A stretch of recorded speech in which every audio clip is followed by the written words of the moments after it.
नमस्कार, स्वागत है सभी मित्रों का मेरे यूट्यूब चैनल ग्रह नक्षत्र पर। दोस्तों 29वां अध्याय प्रारंभ करिए। कथा को आगे बढ़ाते हैं। अध्याय को पुण्यशील सुशील बोले, हे विभो, गोलोक को चलो, यहाँ देरी क्यों करती हो? तुमको पुरुषोत्तम भगवान का सामीप्य मिला है। कदर बोला, मेरे बहुत कर्म अनेक प्रकार के भोगने योग्य है, परंतु हमारा उद्धार कैसे हुआ जिससे गोलोक को प्राप्त हुआ? जितनी वर्षा की धारा है, जितने तृण हैं, पृथ्वी पर धूलि के कण हैं, आकाश में जितने तारे हैं, उतने मेरे पाप है। मैंने ये सुंदर तथा मनोहर शरीर कैसे प्राप्त किया? हे हरि भगवान के प्रिय, इसका अति उग्र कारण मुझे कहिए। श्री नारायण बोले, कदर्य के इस प्रकार वाणी को श्रवण कर हरि ने दूतों ने कहा। हरि दूत बोले, अहो आश्चर्य है, हे देव, आपने इस पद की प्राप्ति के कारण महान साधना कैसे नहीं जाना? हे प्रभु, सबसे उत्तमोत्तम विष्णु का प्रिय महान पुण्य फल को देने वाला पुरुषोत्तम मास नाम से प्रसिद्ध मास को क्यों नहीं जाना? उस पुरुषोत्तम मास में देवताओं से भी न होने वाला तप तुमने किया है। महाराज, वन में वानर शरीर से अज्ञान में वह तप भया, मुखरोग के कारण अज्ञान से अनाहार व्रत भया, और तुमने बंदरपने की चंचलता वृक्ष से फलों को तोड़कर पृथ्वी पर फेंकना, उन फलों से दूसरे मनुष्य तृप्त हुए। अंतकरण में विशेष दुख होने से पानी भी नहीं पान किया। इस तरह श्री पुरुषोत्तम मास में अज्ञानवश तुमसे तीव्र तप हो गया। हे अनक, फलों को फेंकने के परोपकार भी हो गया तुमसे। वन में घूमते घूमते शीत वायु घाम को सहन किया और श्रेष्ठ तीर्थ में सुंदर महातीर्थ में पासदान गोता लगाया, जिससे श्री पुरुषोत्तम मास में तुमने स्नान का पुण्य प्राप्त हो गया। इस प्रकार तुम्हारे रोगी से अज्ञान से उत्तम तप हो गया। सो यह सब सफल भया तुमने इस समय अनुभव किया, जब बिना समझे पुरुषोत्तम मास के सेवन हो जाने से तुमको यह फल मिला। तो मनुष्य इस पुरुषोत्तम मास के उत्तम महात्म्य को जानकर श्रद्धा से विधिपूर्वक कर्म करके उसका क्या कहना है? तुमने अपना जो अर्थ साधन किया है वैसे करने को कौन समर्थ है? पुरुषोत्तम भगवान को कोई वस्तु प्रीति देने वाली नहीं है। इस भारतखंड में अति दुर्लभ मनुष्य योनि में जन्म लेकर जो पुरुषोत्तम भगवान की सेवा करते हैं, जिस पुरुषोत्तम मास में एक भी उपवास के करने से मनुष्य पाप पुंज से छूट जाता है, वहाँ तुमने महीनों उपवास किया है, उस उग्र तपस्या का फल कहाँ जाएगा? इस मास के समान वे प्राणी धन्य और कृतकृत्य है। वे सदा भाग्यवान पुण्यकर्म के करने वाले पवित्र है और उनका जन्म सफल है, जिनका सब में उत्तम पुरुषोत्तम मास स्नान दान जप से व्यतीत हुआ। श्री पुरुषोत्तम मास में दान कृत्य का अनेक प्रकार के तप, ये सब अन्य मास की अपेक्षा कोटि गुण अधिक फल देने वाले हैं। जो पुरुषोत्तम मास के आने पर स्नान दान से रहित रहता है, उस नास्तिक पापी शठ धर्मध्वज खल को धिक्कार है। श्री नारायण बोले, पुण्यशील और सुशील से वर्णित अपने अदृष्ट को सुनकर चकित हुआ। कदर प्रसन्न हो रोमांचित हो गया। तीर्थ के देवताओं को नमस्कार कर बरक्लाजर और पर्वत को नमस्कार किया, और वन के देवताओं को तथा गुल्म लता वृक्ष को नमस्कार किया। बाद विनय से युक्त हो विमान की परीक्षण कर मेघ के समान श्यामल सुंदर पीताम्बर को धारण कर वह कदर विमान पर सवार हो गया। संपूर्ण देवताओं के देखते हुए गंधर्व आदि से स्तुत और किन्नर आदि से बार बाजा बजाए जाने पर इंद्रादि देवताओं ने प्रसन्न होकर मंद पुष्टि को करते हुए उसका आदरपूर्वक पूजन किया। फिर आनंद से युक्त योगियों का दुर्लभ गोपियों से सेवित रासमंडल से शोभित गोलोक को गया। जरा मृत्यु रहित जिस गोलोक में जाकर प्राणी शोक का भागी नहीं होता है, उस गोलोक में यह चित्र शंभ पुरुषोत्तम मास के सेवन से गया। याद से पुरुषोत्तम मास के सेवन से वानर शरीर को छोड़कर 2 भुजाधारी मुरली हाथ में लिए पुरुषोत्तम भगवान को देखकर बहुत प्रसन्न हुआ। श्री नारायण बोले, इस आश्चर्य को देखकर समस्त देवता चकित हो गए और श्री पुरुषोत्तम की प्रशंसा करते अपने अपने स्थान को गए। नारद मुनि बोले, हे तपोधन, आपने दिन के प्रथम भाग का कृत्य किया, पुरुषोत्तम मास के दिन के पिछले भाग में होने वाला कृत्य को कैसे करना चाहिए? हे बोलने वाले में श्रेष्ठ गृहस्थ के ऊपर के लिए मुझसे कहिए, क्योंकि आपके समान महात्मा सदा सबके उपकार के लिए विचरण करते रहते हैं। श्री नारायण बोले, प्रातःकाल में कृत्य से को विधिपूर्वक समाप्त कर बाद मध्याह्न में होने वाली संध्या को करके तर्पण को करें। देव मनुष्य पक्षी सिद्ध अपयक्ष सर्प दैत्य प्रेत पिशाच नाग, ये सब जो अन्न की इच्छा करते हैं वे सब मेरे दिए गए अन्न का ग्रहण को करें।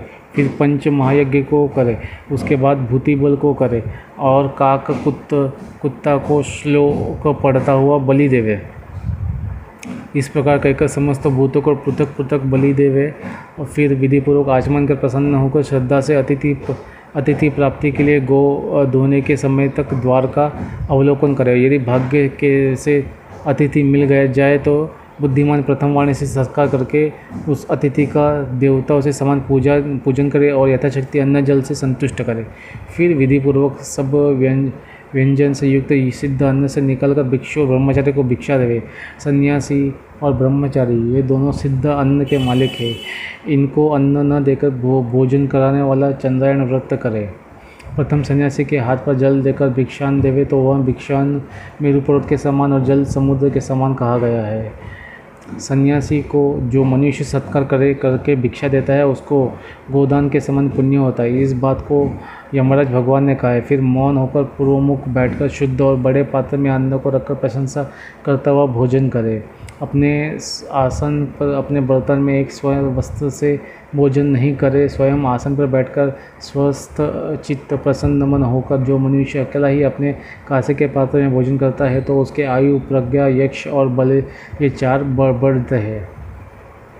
दिन में सत्य तर्वण्य परिष्याचमि, रात्रि में ऋतुवाच वा सत्येन परित्याचामि। इस मंत्र से हाथ में जल लेकर निश्चय कर द्रुत यज्ञ युक्त अन्न का भोजन करें।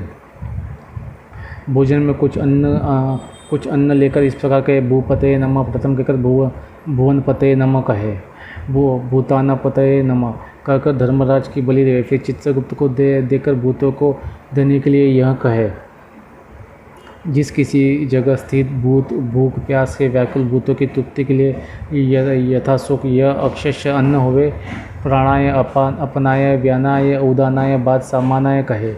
प्रणव प्रथम उच्चारण कर अंत में स्वाहा पद जोड़कर घृत के साथ 5 ग्राह जीवा से प्रथम निगल जाए, दांतों से न दबाए। फिर तन्मय होकर प्रथम मधुर भोजन करे। नमक के पदार्थ और खट्टा पदार्थ मध्य में, कड़वा तीखा भोजन अंत में।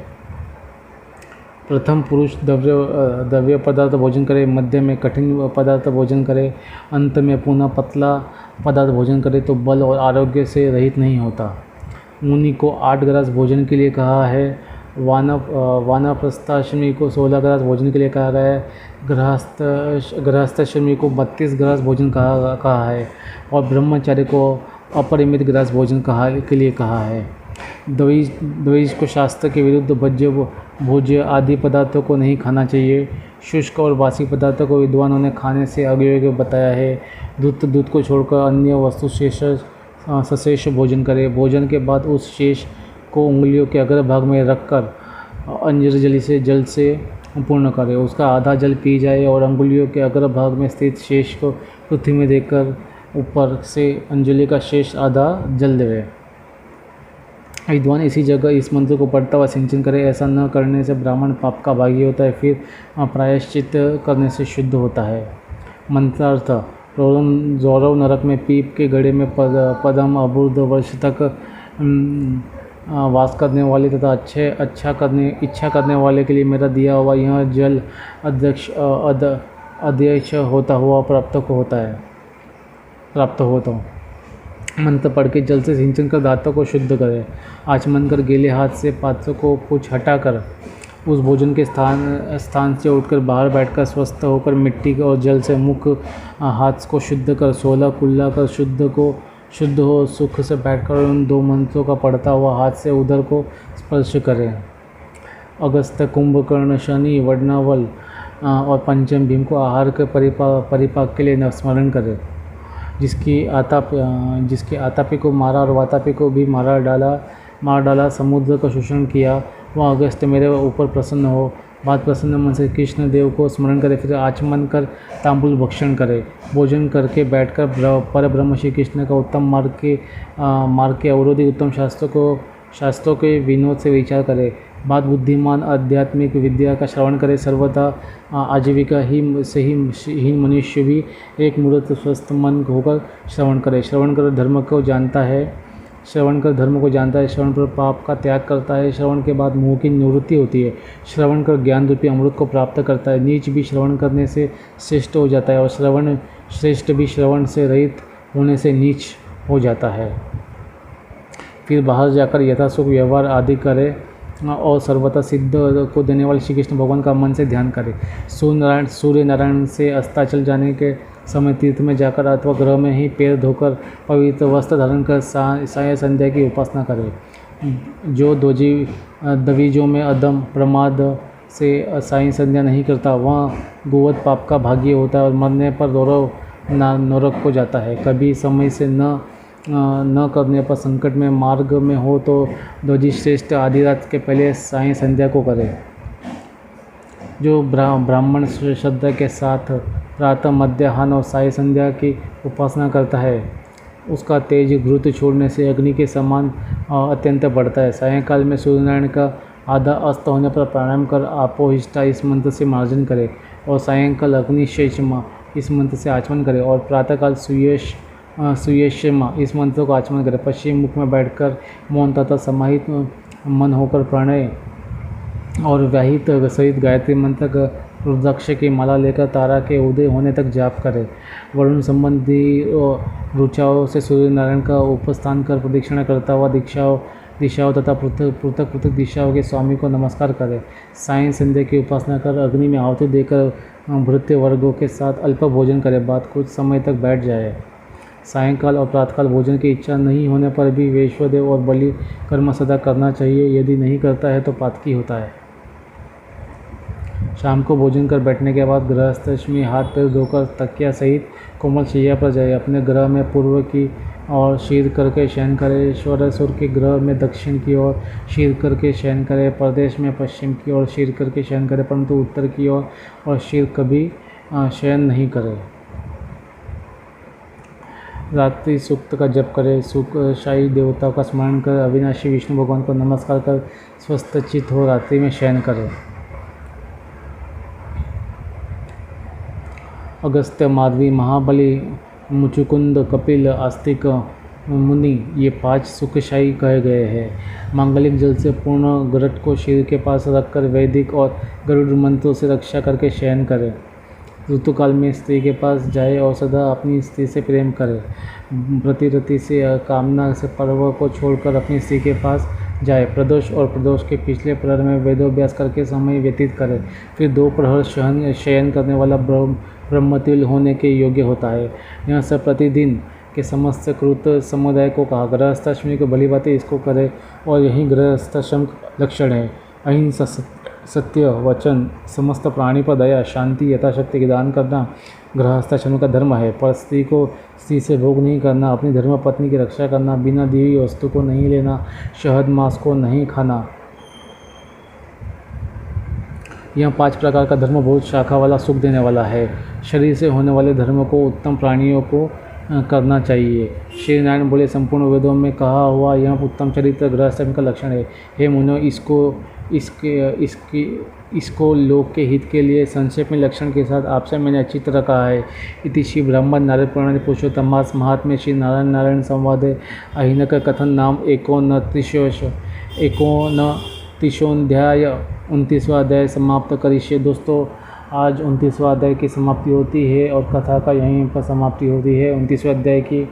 अगर आपको कथा समझने में आई हो, पसंद आई हो तो इसको आप पसंद कीजिए, लाइक कीजिए, शेयर कीजिए, सब्सक्राइब कीजिए और इसका आनंद लीजिए। कथा का बहुत ही सुंदर कथा है इसमें और जीवन में कैसा रहना, उठना, बैठना, खाना पीना चाहिए, ये बड़ा ही सुंदर तरीके से इस कथा में बताया गया है। जाने अनजाने मुझसे बोलने में, समझने में कोई त्रुटि रहेगी तो छोटा वाला समझ के माफ़ कर देना। चैनल को सब्सक्राइब करना। ग्रह नक्षत्र .com ग्रह यूट्यूब चैनल है मेरा, इसको सब्सक्राइब करना।